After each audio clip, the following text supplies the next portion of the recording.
Hi friends, அஸ்ஸலாமு அலைக்கும். இன்றைக்கி வீடியோவில் நான் ரீசெண்டாக பர்ச்சேஸ் பண்ண ஒரு பாத்திரம் வைக்கக்கூடிய ஸ்டாண்டை வந்து அவங்க கூட ஷேர் பண்ணணும் அப்படிங்கிறதுக்காக தான் இன்றைக்கி வீடியோ நான் வந்து போஸ்ட் பண்ணியிருக்கேன். ஸோ இது வந்து ப்ரொமோஷன் வீடியோவெல்லாம் கிடையாது, நான் ஜஸ்ட் பர்ச்சேஸ் பண்ணேன். எனக்காக ரொம்ப குவாலிட்டி எல்லாமே வந்து ரொம்ப நல்லா இருந்தது. ஸோ யாருக்காவது யூஸ்ஃபுல்லாக இருக்கும் அப்படிங்கிறதுக்காக தான் நான் இந்த வீடியோ வந்து இன்றைக்கி போஸ்ட் பண்ணியிருக்கேன். என்னுடைய கிச்சன் பார்த்திங்க அப்படின்னா வந்துட்டு ரெண்டல் ஹோம் தான். ஸோ வந்துட்டு கிச்சன் பெரிய கிச்சனாக இருக்குமே தவிர கவுண்டர் டாப் இதெல்லாம் வந்து ரொம்ப சின்னதாக தான் இருக்கும்.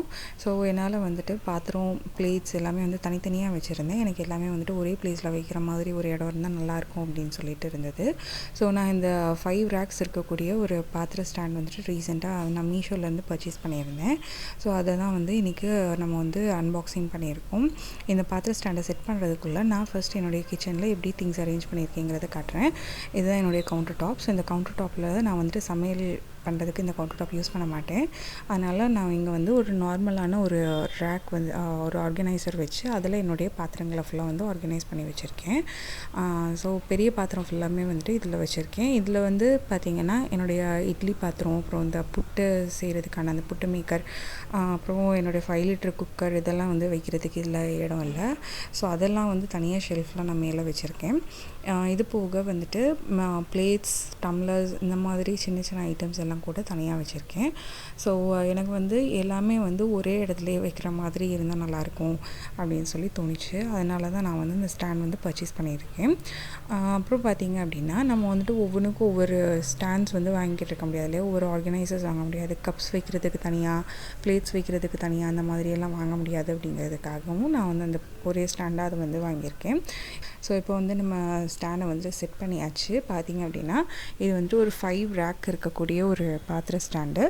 இதில் வந்து கீழே உள்ள 2 ரேக்ஸ் வந்து ஃபுல்லாக இருக்கும். சென்ட்ரல் ரேக் வந்து ஹாஃபாக டிவைட் பண்ண மாதிரி நம்மளுக்கு வந்து சென்ட்ரலில் ஒரு சப்போர்ட் கொடுத்துருக்காங்க. அப்புறம் இன்னும் ஒரு சைடு வந்துட்டு இந்த ஹோல்டர்ஸ் இருக்குது, 3 ஹோல்டர்ஸ் இருக்குது.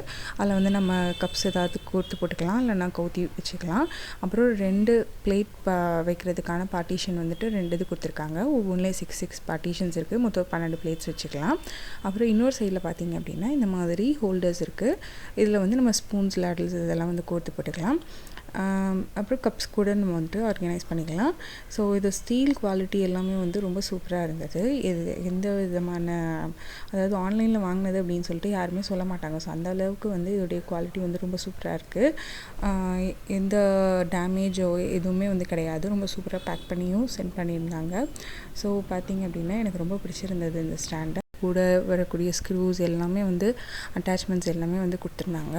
ஸோ நம்மளுக்கு வந்து இதில் இருக்கிற ஒரே ஒரு கஷ்டம் என்ன அப்படின்னு பார்த்தீங்கன்னா, கண்டிப்பாக இந்த ஸ்டாண்ட் மாட்டுறதுக்கு கூட யாராவது ஒரு ஆள் வந்து இதை அசெம்பிள் பண்ணுறதுக்கு வேணும். நம்மளுக்கு தனியாக ஒரு ஆளாக உட்காந்து அசெம்பிள் பண்ணுறது ரொம்ப கஷ்டம்.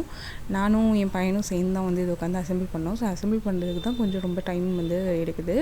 மற்றபடி அசெம்பிள் பண்ணிட்டோம் அப்படின்னா ரொம்ப சூப்பராக இருக்குது. இந்த ஸ்டாண்டு நல்லா வெயிட்டாகவும் இருக்குது. ஸோ இப்போ அந்த ஸ்டாண்ட் நான் வந்து என்னுடைய கிச்சனில் எப்படி அரேஞ்ச் பண்ணுறேன் அப்படிங்கிறத நான் உங்களுக்கு காட்டுறேன்.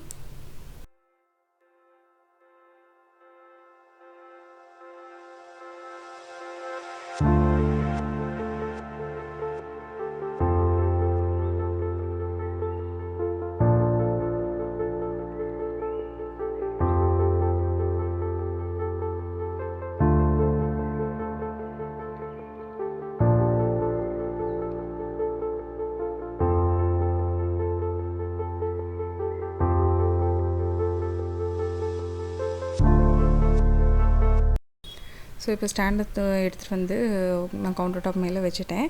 ஸ்டாண்ட் பார்த்திங்க அப்படின்னா அங்கே இருக்கும்போது தரையில் வச்சுருந்தப்போ அந்த அளவுக்கு ஆடலாம். அந்த கவுண்டர் டாப்பில் இது ஷேக் ஆன மாதிரி இருந்தது. அதனால் ஜஸ்ட்டு கீழே வந்துட்டு ஒரு சின்ன ஒரு மூடி என்கிட்ட இருந்தது. அதை வந்து வச்சு நான் வந்து அந்த ஸ்டாண்டை வந்து கொஞ்சம் ஆடாமல் ப்ளேஸ் பண்ணிக்கிட்டேன். கவுண்டர் டாப் வந்து ஈவனாக இல்லைன்னு நினைக்கிறேன். அதனால தான் வந்து கொஞ்சம் ஸ்டாண்ட் வந்து ஷேக் ஆச்சு. ஸோ இப்போ இந்த கீழே அந்த சப்போர்ட்டுக்கு இந்த மூடி வச்சதுக்கப்புறமா ஷேக்கிங் வந்து அவ்வளோவா கிடையாது. ஸோ நல்லா ஸ்டில்லாக வந்து இருந்தது ஸ்டாண்டு. ஸோ பாத்திரம் அரேஞ்ச் பண்ணுறதுக்கு முன்னாடி நான் ஃபர்ஸ்ட் வந்து எங்கிட்ட இந்த ஆன்டி ஸ்கிட் மேட் இருந்தது, ஷெல்ஃப் லைனர். ஸோ இந்த லைனரை வந்து நான் 2 ஷெல்ஃபில் விரிச்சுக்கிட்டேன். அது 2 ஷெல்ஃபுக்கு தான் கரெக்டாக இருந்தது, 2 ரேக்குக்கு தான் கரெக்டாக இருந்தது. ஸோ அந்த 2 ரேக் இருக்கும் அந்த ஷெல்ஃப் அந்த சைஸ்க்கு ஏற்ற மாதிரி கட் பண்ணி நான் வந்து ஃபுல்லாக போட்டுக்கிட்டேன். அதுக்கப்புறம் பத்தாததுக்கு பார்த்திங்க அப்படின்னா கொஞ்சம் ஈரமான ஐட்டம்ஸ் வைக்கிற இடங்கள்ல நான் வந்து அந்த பேபி ட்ரை ஷீட் என்கிட்ட மீதம் இருந்தது, அதையும் நான் வந்து கட் பண்ணி வச்சுக்கிட்டேன். நான் பேபி ட்ரை ஷீட் வந்து எப்படி யூஸ் வேறு அதுக்கு என்ன மாதிரியான யூஸஸ் இருக்குது அப்படிங்கிறதையும் நான் தனியாக ஒரு வீடியோவை போஸ்ட் பண்ணியிருக்கேன். ஸோ உங்களுக்கு வேணும் அப்படின்னா நீங்கள் பார்த்துக்கோங்க. நான் வந்து அதுக்கான லிங்க், அந்த வீடியோக்கான லிங்க் வந்து உங்களுக்கு டிஸ்கிரிப்ஷனில் கொடுக்குறேன். ஸோ இப்போ பாத்திரம் அரேஞ்ச் பண்ணிட்டு எப்படி இருக்குன்னு பார்க்கலாம் வாங்க. ஸோ இப்போ பார்த்திங்கன்னா தெரியும், எல்லாமே வந்து ஒரே இடத்துல எனக்கு வந்து செட் ஆகிடுச்சு. என்கிட்ட வந்து பிளேட்ஸ், மூடி, அதுக்கப்புறம் ட்ரே, க்ரில் எல்லாமே வந்து இதிலே வந்து வச்சுட்டேன். இப்போ பார்த்திங்க அப்படின்னா இந்த பிளேட் வைக்கிற இடம் கூட நல்லா அகலமாக இருக்குது. நான் ஒரு போர்ஷன்லேயே வந்து நான் கிட்டத்தட்ட 7 பிளேட்ஸ் வந்து 7 சின்ன சின்ன மூடி வந்து வச்சுருக்கேன். அந்த அளவுக்கு நல்லா அகலமாக வந்து கொடுத்துருக்காங்க.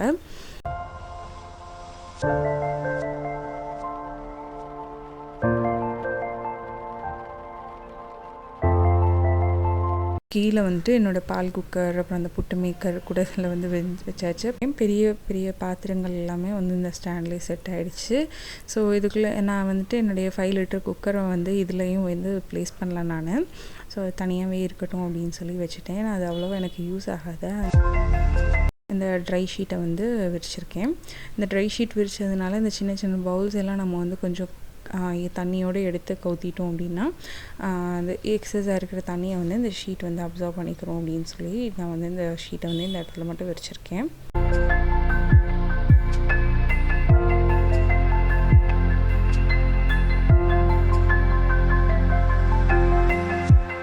இங்கே ஸ்பூன்ஸ் வந்து வைக்கிறதுக்கு அந்த சைட் தனியாக ஹோல்டர் கொடுத்துருக்காங்க.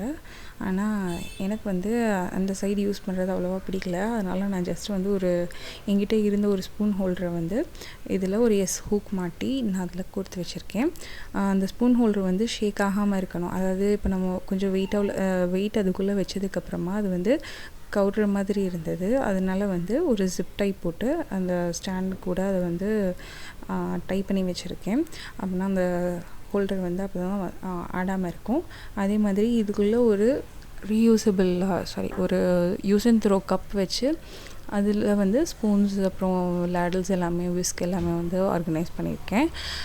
ஏன்னா ஸ்பூன்ஸ் எல்லாம் நம்ம வந்து ஈரத்தோடு வைக்கும்போது அந்த ஆர்கனைசரும் வந்து துருப்பிடிக்காமல் இருக்கும் இல்லையா, அதனால் எனக்கு வந்து ரொம்ப யூஸ்ஃபுல்லாக இருந்தது இந்த ஸ்டாண்டு. நானுமே வந்துட்டு ஆர்டர் பண்ணும்போது எனக்கு ரொம்ப குழப்பத்தோடு தான் ஆர்டர் பண்ணேன், எப்படி இருக்கும் தெரியல அப்படின்னு சொல்லிட்டு. ஸோ ப்ரைஸ் வைஸும் சரி எல்லாமே ரொம்ப அஃபோர்டபுளான ரேட்டில் வந்து இருக்குது. எனக்கு வந்துட்டு அவங்க கொடுத்துருக்க ப்ரைஸை விட ரொம்ப கம்மியான ப்ரைஸ்க்கு தான் வந்து கிடச்சது. ஏன்னா அந்த மீஷோ க்ரெடிட்ஸ் யூஸ் பண்ணியும் நான் வந்து வாங்கியிருந்தேன். ஸோ நீங்களும் கண்டிப்பாக ட்ரை பண்ணி பாருங்கள். உங்களுக்கு வேணும் அப்படின்னா கண்டிப்பாக நீங்கள் வந்து தாராளமாக இதை பர்ச்சேஸ் பண்ணலாம். அப்புறம் இந்த ஷெல்ஃப் பார்த்திங்க அப்படின்னா இப்போ ஃபுல்லாக ஃப்ரீ ஆகிடுச்சு. நிறையவே வந்து எனக்கு இப்போது இடம் வந்து கிடச்சிருக்கு. ஸோ இந்த ஸ்பேஸை வந்து நான் வந்து வேறு என்ன மாதிரி ஸ்டோரேஜ்க்காக நான் யூஸ் பண்ணுறேன் அப்படிங்கிறதையும் நான் உங்களுக்கு என்னுடைய நெக்ஸ்ட் வீடியோஸில் காட்டுறேன். ஸோ உங்களுக்கு இந்த வீடியோ பிடிச்சிருந்தது அப்படின்னா கண்டிப்பாக லைக் பண்ணுங்கள், ஷேர் பண்ணுங்கள், சப்ஸ்கிரைப் பண்ணுங்கள். ஸோ நான் இந்த ப்ராடக்ட்கான லிங்க்கும் டிஸ்கிரிப்ஷனில் கொடுக்குறேன், செக் பண்ணிக்கோங்க. தேங்க்ஸ் ஃபார் வாட்சிங்.